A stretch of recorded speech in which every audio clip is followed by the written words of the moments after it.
Tere põrandahuvilised! Mul on üks viktoriini küsimus teile.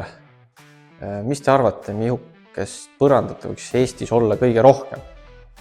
Ilmselt pakutakse laminaat, olmelipiline klikkparkett või mida iganes veel.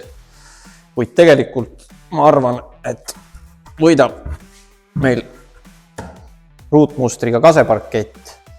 Seda on omal ajal Eestis paigaldatud ja toodetud hektarite kaupa.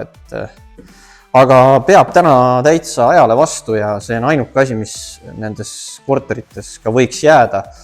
Siin on korralikult materjali, 25 mm paks. Siin all on veel 3-sendine sammumüraplaat, mis ehituslikult täitsa tänapäeva nõuetele okei asi. Seda saab tükkide haaval parandada. Meil ongi üks üsna halvas seisus sarnane põrand vaja ära teha. Lähme objektile ja vaatame, mis me sealt kätte saame. Hakkame tööle.